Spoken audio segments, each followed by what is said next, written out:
اهلا بيكم في الفيديو ده هعلمك ازاي تزيل اي خلفية. اعمل لايك وسبسكرايب ويلا بينا.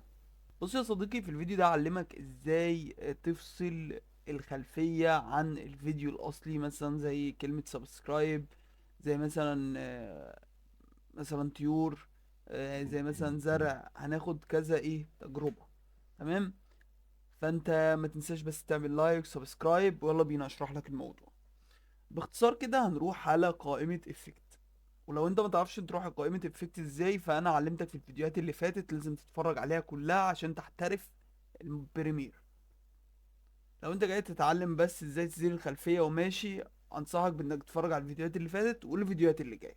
وبعد كده هتروح على كلمة فيديو افكت، وبعد كده هتروح على كين. هنا بقى هتختار الترا كي. الترا كي بقى هتشدها، افكت هتشده هتحطه على الفيديو بتاعك. بعد ما حطيته على الفيديو بتاعك هتشد الالترا كي تحطه على الفيديو بتاعك. بعد ما حطيته على الفيديو بتاعك هتروح على كلمة افكت كنترول. من افكت كنترول هتلاقي الفلتر نزل معاك اهوت. هو انا نزلته مرتين. هنمسح واحد ونسيب واحد، وبعد كده هنجيب علامة القلم ديت ونتك هنا. ده اخترت اللون. هو بمجرد ما انا دوست الشاشة بقت سودة، هو كده شال الخلفية. فاحنا نجيب فيديو تاني من بره نتفرج. لا، لازم ننزله تحت. يبقى ده يبقى فوق ده، عشان زي ما قلت. بص بص المنظر بقى عامل ازاي. بقى الغربان كأنها في الفيديو موجودة.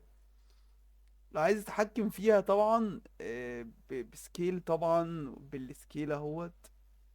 خليها فوق بس بقى، خليها تحت في اي حتة.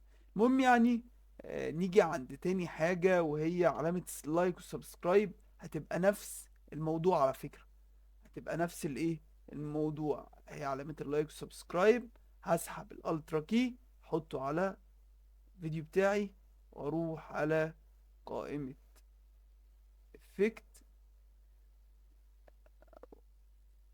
وبعد كده اختار اللون الاخضر. علامة سبسكرايب اهيت، السكيل بتاعها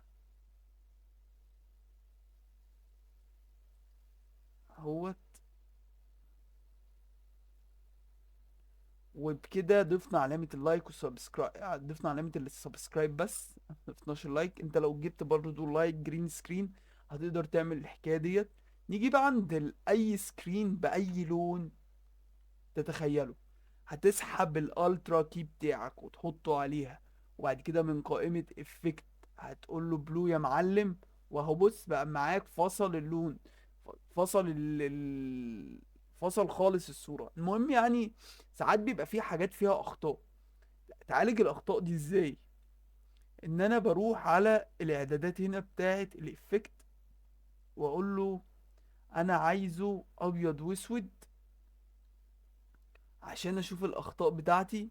الورد مفيهوش اخطاء الصراحه، بس انت لو عندك اخطاء هتبان في الابيض والاسود. هتلاقي حاجات ظاهره وحاجات طالعه وحاجات نازله. تمام.